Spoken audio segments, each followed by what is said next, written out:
pouvoir du podcast, c'est de laisser les gens se créer eux-mêmes des images mentales, parce qu'ils n'ont pas l'image, ils ont uniquement le son. Le podcast, c'est le meilleur des relais pour passer un message. On peut pas mentir avec l'audio. C'est ultra humain et je pense que c'est l'un des médias les plus puissants qui puissent exister aujourd'hui.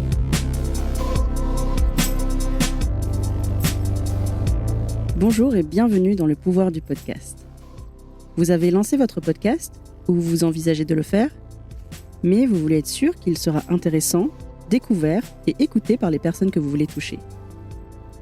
Je suis Mélanie Young, fondatrice de Bonjour Podcast, un studio de conseil en stratégie et marketing de podcasts à impact. Dans chaque épisode du pouvoir du podcast, seul ou accompagné d'invités, je vous donne des conseils pratiques et des retours d'expérience concrets pour améliorer la qualité et la visibilité de votre podcast. C'est parti ?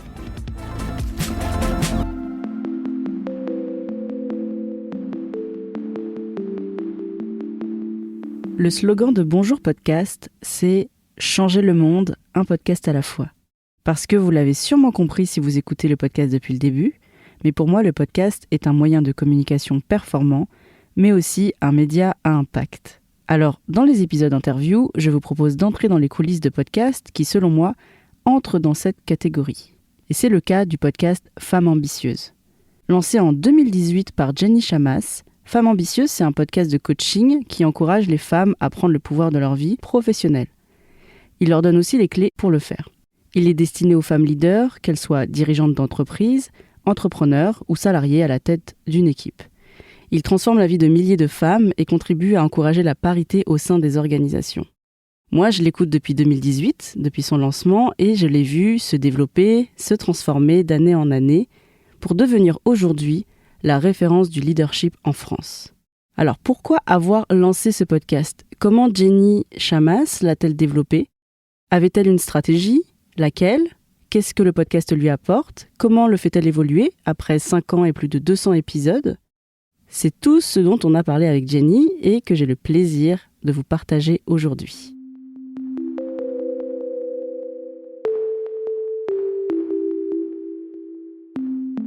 Jenny, tu es l'animatrice du podcast Femmes ambitieuses, qui s'appelait autrefois Coach Happy Jenny, parce que moi je l'écoutais à cette époque-là, que tu as lancé en 2018. Ça fait 5 ans maintenant. J'ai cru lire dans un post il n'y a pas longtemps que tu avais dépassé les 2 millions d'écoutes. Oui. Bravo déjà pour ce beau podcast. Il se trouve que toi, tu es Master Coach certifié. Donc, ton activité professionnelle est de coacher des femmes leaders. Avant d'avoir créé ton podcast et avant d'être coach, tu as eu une carrière de management à l'international, notamment pendant 10 ans. Et j'imagine que ça a nourri tes épisodes de podcast. Mais avant tout, je vais revenir il y a 5 ans. Donc, avant que ton podcast existe, on était en 2018. Alors, en septembre 2018, ça faisait à peu près 6 mois que je m'étais officiellement lancée en tant qu'entrepreneur. Donc, à l'époque, j'étais coach indépendante. Et donc, le podcast est arrivé 6 mois après que je sois devenue coach, c'est-à-dire que je sois certifiée en tant que coach, 6 mois après la création de mon entreprise, et puis quelques mois après avoir mes premières clientes. D'accord, donc c'est assez tôt finalement dans la création par rapport à la chronologie de la création de ton entreprise. Ouais, très tôt. À ce moment-là, à quel défi tu faisais face professionnellement ou où tu voulais aller en fait, quelle était ta vision professionnelle de ta carrière et puis de ton entreprise ? Alors, j'ai toujours eu une vision très claire que j'avais envie de m'entourer d'une équipe. Donc, je savais que j'allais pas rester coach indépendante éternellement. C'était la première étape, en fait. Donc, ça, c'était pour moi assez clair. Et je dirais que l'enjeu majeur à cette époque, c'était de trouver des clients. Aussi bête que ça puisse paraître, hein, c'était quand même le nerf de la guerre. C'est-à-dire trouver des personnes à coacher. Parce qu'il suffit pas d'être certifié pour trouver des personnes à coacher.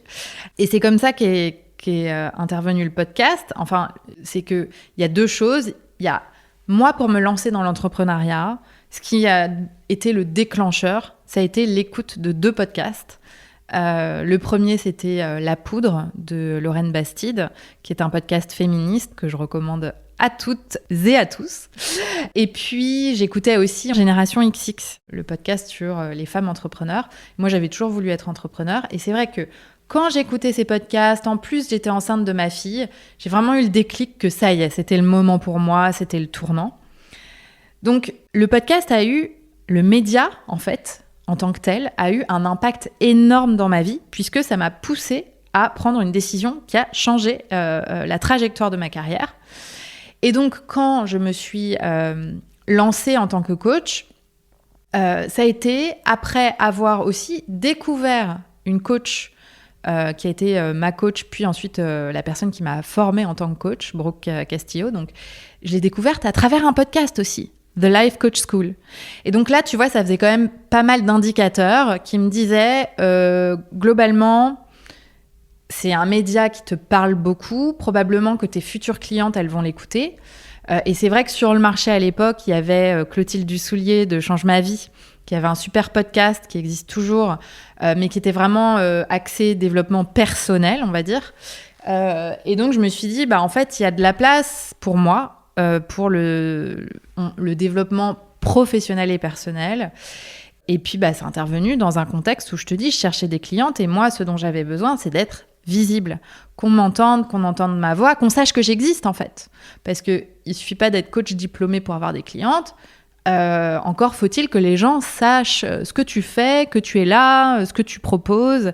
Et je voyais le podcast comme un média idéal pour le faire en fait. En fait, il y avait cet avantage de l'acquisition de notoriété parce que tu avais un enjeu là vraiment professionnel de recherche de clients. Ouais. Et en même temps, tu étais très sensibilisée à ce médium-là, Ouais. puisque c'est comme ça que tu es rentrée dans l'entrepreneuriat. Exactement. Pour toi, donc, c'était assez naturel de prendre ce média-là. On est en 2018, donc le podcast n'est pas encore très connu comme média.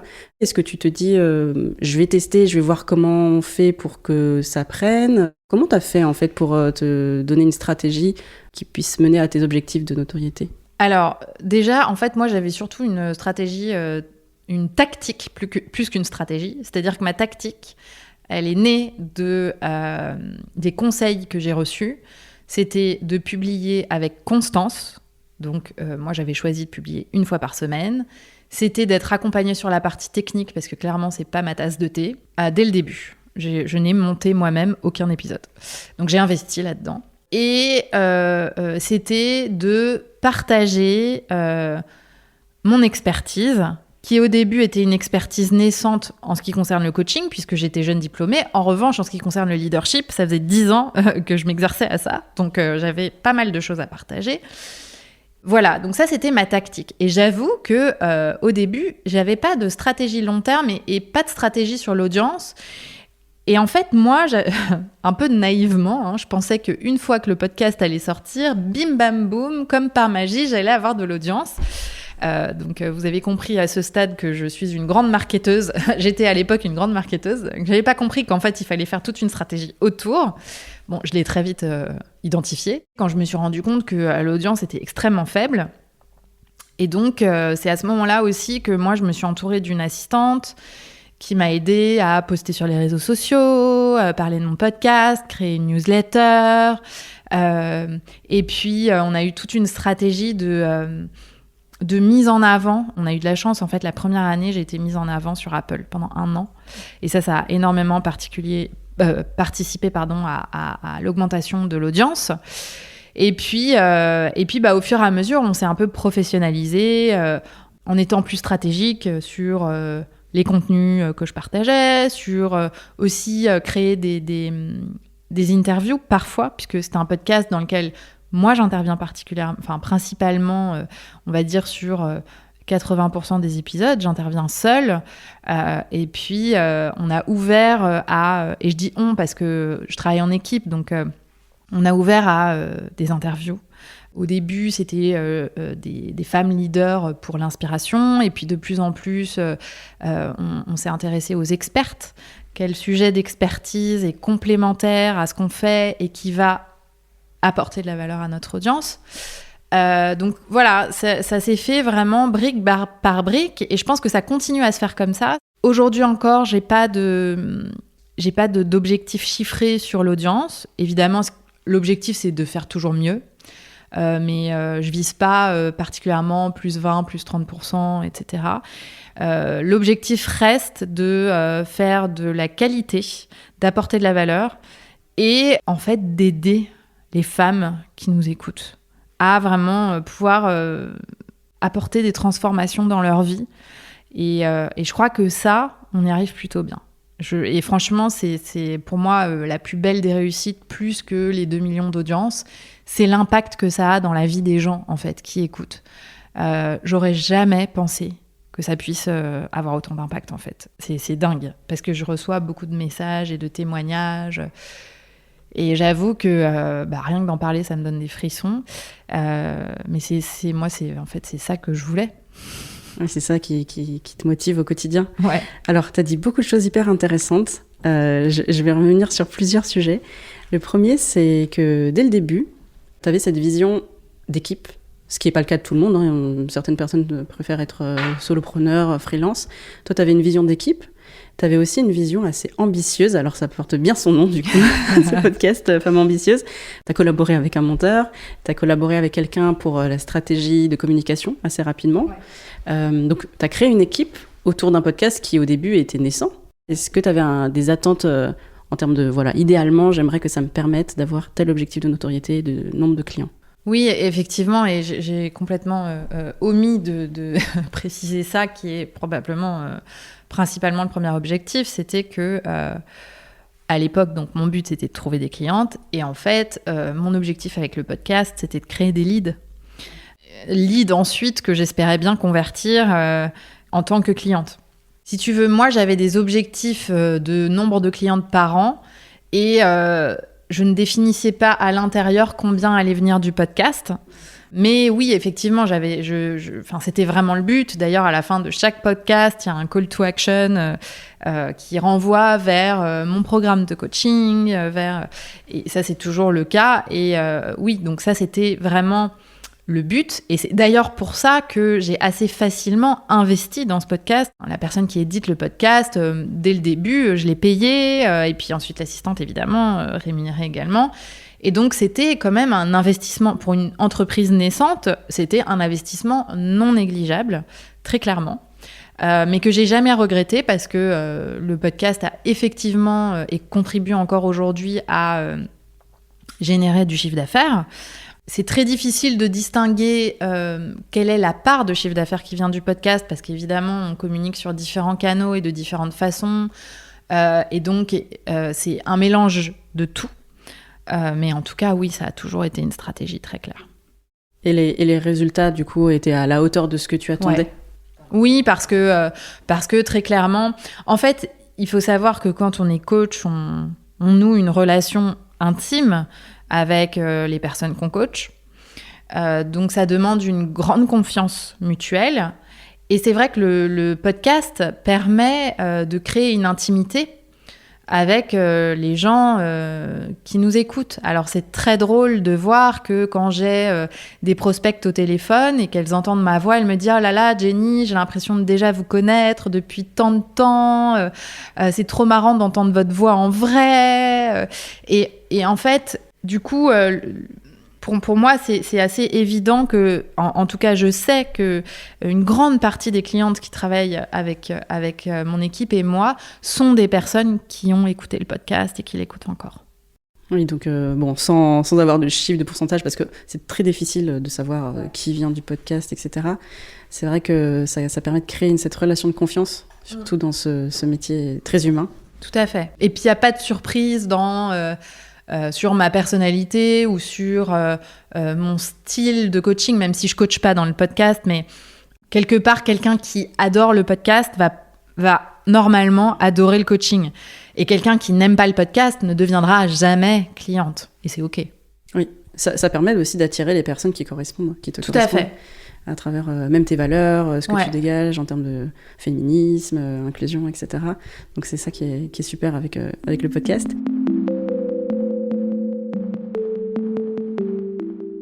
Comment tu choisis les sujets que tu abordes dans le podcast? Est-ce que ça fait un parallèle avec l'activité en fait et le coaching que tu leur proposes? Oui, alors je dirais qu'il y a plusieurs façons dont je sélectionne mes sujets. Au début, la façon dont je sélectionnais mes sujets, c'était toutes les problématiques auxquelles moi j'avais été confrontée, puisque ma cliente idéale, c'était en fait ce que moi j'avais traversé. J'étais membre d'un CODIR, d'une entreprise de mode à l'étranger, avec 2 enfants en bas âge. Voilà. Donc j'étais une jeune leader, ambitieuse, en même temps qui avait parfois le syndrome de l'imposteur, qui était parfois débordée. Donc voilà, c'était comme ça que je choisissais mes sujets, c'est-à-dire tous les sujets sur lesquels j'avais travaillé personnellement, qui m'avaient énormément aidée. Ensuite, je partageais ça. Et puis plus mon activité s'est développée et plus j'ai pu... en fait, c'est assez marrant de voir que quand moi, je coach des groupes. Et quand tu coaches des groupes, il y a vraiment des tendances de fond. Parfois, tu sens qu'il y a un sujet dans l'air. Je ne sais pas pourquoi, tout le monde a le même problème en même temps. Et donc, mes clientes m'inspirent énormément pour les sujets de podcast. Et puis, ensuite, il y a autre chose. Je me fais former en permanence sur plein de sujets qui sont complémentaires à ce que je fais parce que je viens nourrir en fait mon activité, nourrir aussi mon cerveau parce que j'ai besoin d'apprendre. Et ça aussi, ça m'inspire pour créer des concepts, mixer différents domaines en fait, mixer différents domaines. Tu vois, par exemple, là, je suis en cours de finir enfin, parce que ça demande beaucoup de travail. Je vais devenir prof de yoga. C'était au début par pur plaisir personnel, parce que je pratique le yoga depuis 20 ans, mais c'est vrai que tout ce que j'apprends me permet, donc notamment sur la philosophie du yoga, notamment sur le corps, me permet d'intégrer certaines choses dans mes concepts, même si c'est parce que j'enseigne pas le yoga aujourd'hui à mes clientes, non. Mais tu vois, donc ça me permet aussi de venir avec des idées. Ouais, tu fais des analogies entre les différents domaines pour nourrir les conseils que tu peux donner. Ouais, tout à fait. Sur l'évolution du contenu du podcast au fil des années, parce que tu me disais tout à l'heure que tu étais master coach certifié quand tu as commencé, et toi tu coachais toi-même, et là de moins en moins puisque tu es devenu chef d'entreprise avec une équipe. Comment a évolué en fait le contenu du podcast avec ton entreprise ? Ouais, alors au début, quand je me suis lancée, j'étais pas trop sûre de ma niche, et donc je faisais un truc sur un peu les working moms, et mon podcast s'appelait Coach Happy. Et en fait, assez vite, c'est devenu un podcast pour les femmes leaders. Et ça, c'était aussi lié à l'évolution de mon entreprise, puisque moi, j'avais à cœur de manager une équipe, ce que je faisais déjà dans mon métier d'avant, et de co-créer, tu vois, d'être à plusieurs cerveaux pour créer. Et pourquoi tu as changé de nom ? Alors, j'ai changé de nom parce que déjà, le nom Coach Happy ne rentre dans la tête de personne. C'est vraiment... voilà, donc ça, c'était la première chose. Mais c'était surtout parce que, en fait, quand on fait une recherche pour un podcast, ça marche quand même vachement mieux si c'est très clair. Parce que si le nom est très clair, et donc femme ambitieuse, toutes les personnes qui cherchent un podcast sur les femmes, l'ambition, le leadership, etc., tombent sur moi. Donc c'était vraiment ça, c'était pour augmenter l'audience en fait et la visibilité du podcast et que ce soit très clair de quoi on parle. Et puis ça correspondait aussi au fait que moi j'avais clarifié quelle était ma niche, tu vois. Donc c'est tombé à ce moment-là. Je dirais que l'évolution de mon entreprise m'a permis de me remettre au cœur des problématiques que j'avais à l'époque où j'étais manager et avec un pilotage financier assez important. Ça m'a permis de me remettre dans les questions d'équipe, etc. Donc c'est vrai que j'ai pas mal développé ces sujets-là dans le podcast au fur et à mesure des années. Tous les sujets de management en fait. Et en même temps, je fais attention aussi à ne pas complexifier trop les sujets du podcast. Pourquoi ? Parce que c'est aussi stratégique, mais le podcast, c'est juste l'entrée dans mes contenus. Et il y a beaucoup de gens nouveaux, en fait, chaque jour qui viennent et qui découvrent le podcast. Et ces gens nouveaux-là, ils vont peut-être pas écouter les 230 épisodes qui existent. Eux, ils vont peut-être écouter le numéro 239 qui sort. Et ce qui est important pour moi, c'est que ça leur apporte quelque chose. Si c'est trop complexe, je vais les perdre. Et moi, ça m'est déjà arrivé en fait d'écouter un podcast depuis le sujet 1 jusqu'à l'épisode 400. Et puis quand je n'ai pas écouté pendant 1 an et que je reviens et que j'entends ce que la personne dit, ça m'intéresse plus parce que elle est partie sur d'autres choses. Donc voilà, j'essaye de faire attention à ça. Après, il y a une autre évolution qui est arrivée, c'est que j'ai eu de plus en plus envie de collaborer, de m'entourer aussi d'expertes.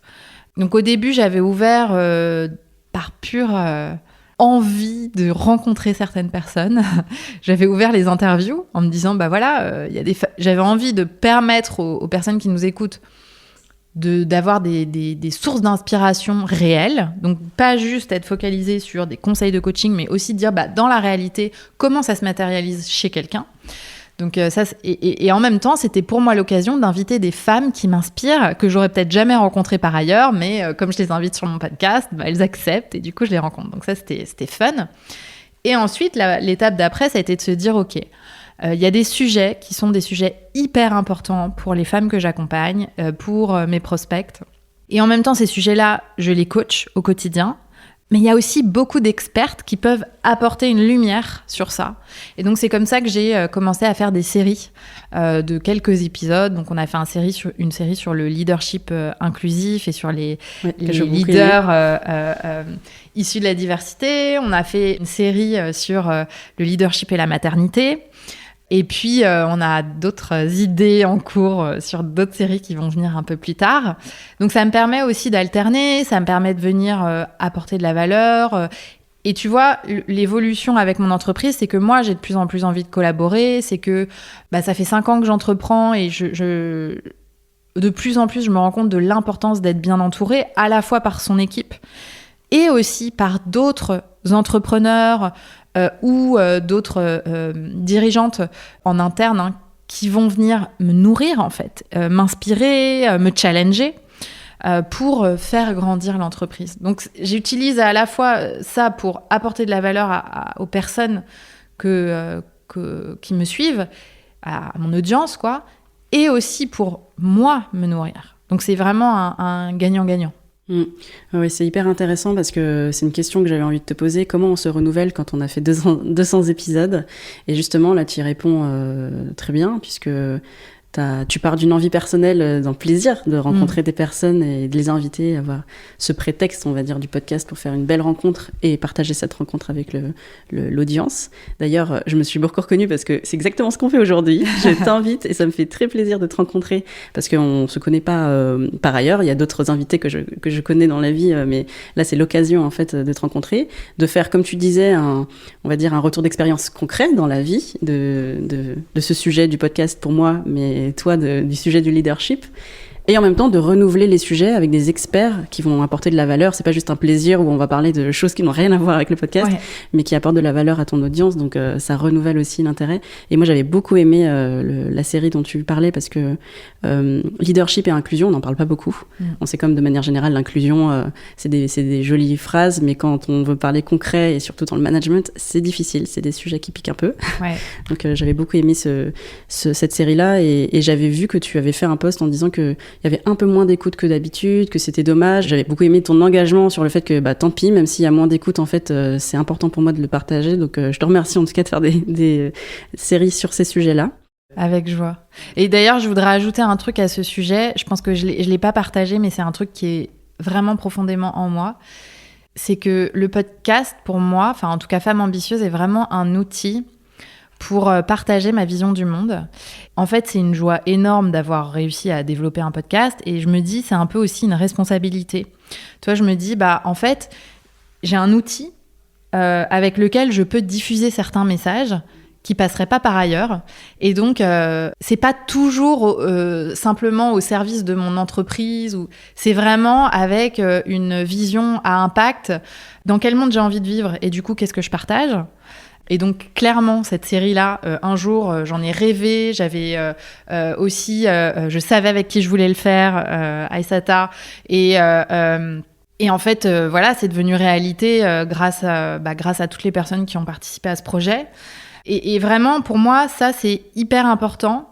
Parce qu'on est dans un monde où on a la chance de pouvoir s'exprimer et d'être entendu.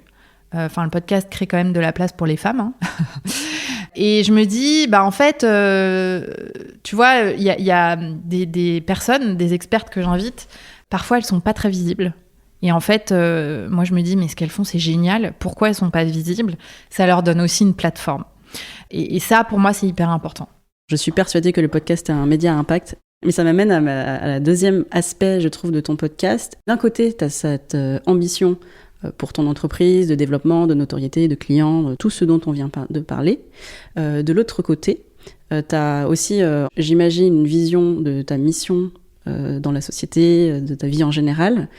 On dit souvent, en fait, il faut se voir à 80 ans ou pas loin de cet âge-là, et tu revois ta vie en arrière.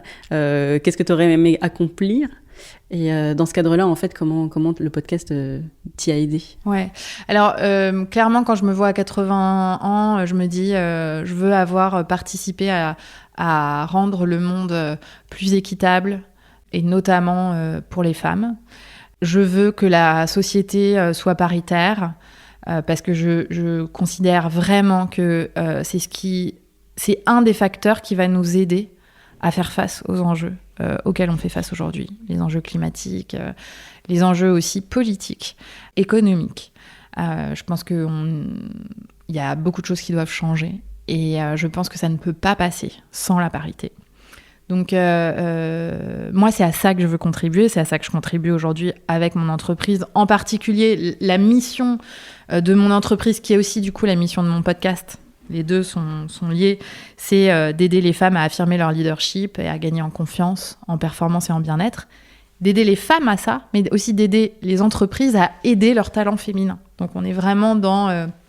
j'aide à la fois des individus et en même temps des organisations. Voilà, c'est ça ma mission. Et donc, le podcast, il participe puisque tous les jours, enfin toutes les semaines, il donne des outils aux femmes pour affirmer leur leadership, pour gagner en confiance, en performance et en bien-être, pour prendre leur place, pour avoir plus de pouvoir, pour oser, pour aller négocier, pour gagner de l'argent, parce que c'est important, le pouvoir passe par là.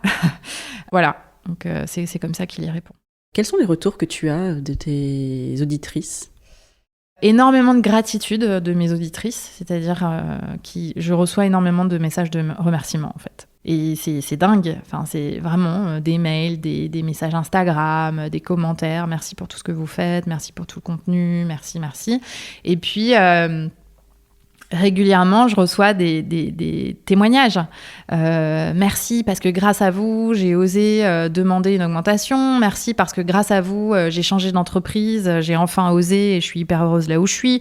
Merci parce que j'ai osé me lancer dans l'entrepreneuriat. Merci parce que je suis devenue coach. Merci parce que ci et ça.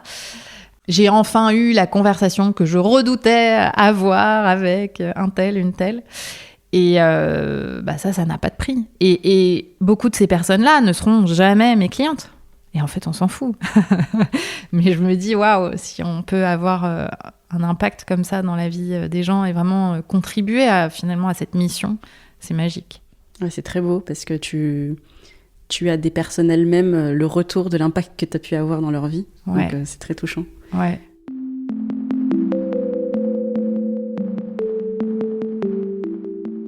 Mes dernières questions, c'est qu'est-ce que pour toi, dans l'aventure podcast, t'a semblé le plus difficile, le plus surprenant et le plus gratifiant ?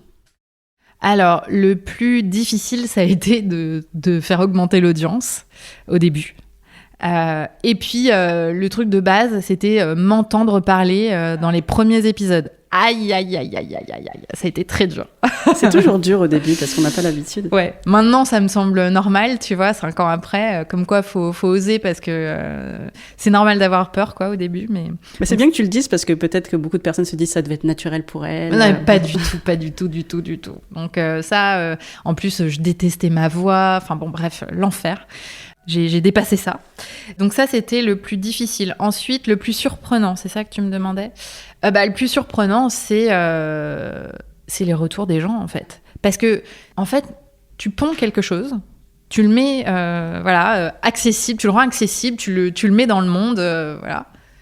Puis après, tu oublies, parce qu'en fait, c'est ton quotidien. Tu fais ça devient ton métier, en fait. Et là, les gens qui viennent avec ces histoires, et Ça, c'est surprenant. Et puis, des personnes qui me parlent de podcasts d'il y a 3 ans, 4 ans. Je me dis, waouh, en fait, ça reste et ça aide toujours. C'est génial. Donc ça, c'est le plus surprenant. Et le plus gratifiant, c'est l'aide que j'apporte avec ça. C'est quand quelqu'un m'envoie un témoignage et me dit ça m'a aidé, je me dis waouh, super, mission accomplie, c'est clair.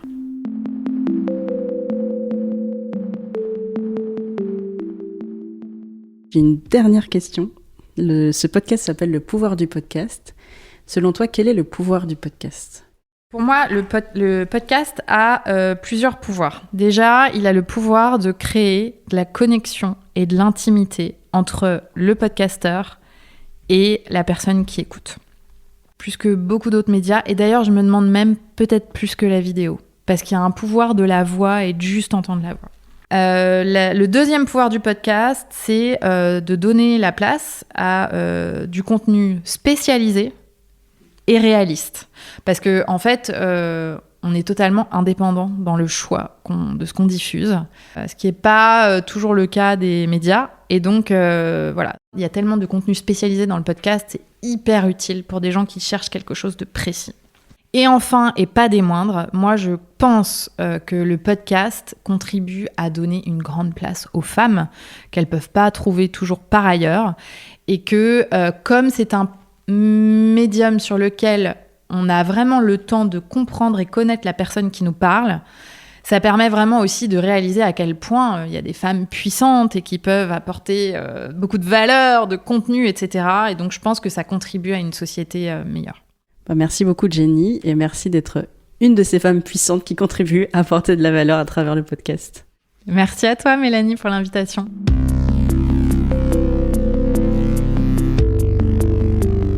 J'espère que cet épisode vous a plu et qu'il vous a donné des idées à mettre en pratique pour votre propre podcast. Pour plus de ressources, vous pouvez vous abonner à la newsletter du podcast et pour me suggérer des thématiques d'épisodes et des invités, vous pouvez m'envoyer un mail, un message sur LinkedIn ou me laisser un commentaire sur Spotify ou Apple Podcast. Tous les liens sont dans les notes de l'épisode. À bientôt pour un prochain épisode. C'est fini ? Bah oui, Pourquoi ? parce qu'il faut pas que ce soit trop long pour qu'on puisse l'écouter facilement. Et il faut que je garde la suite pour le prochain épisode. C'est mieux, non ? Oui.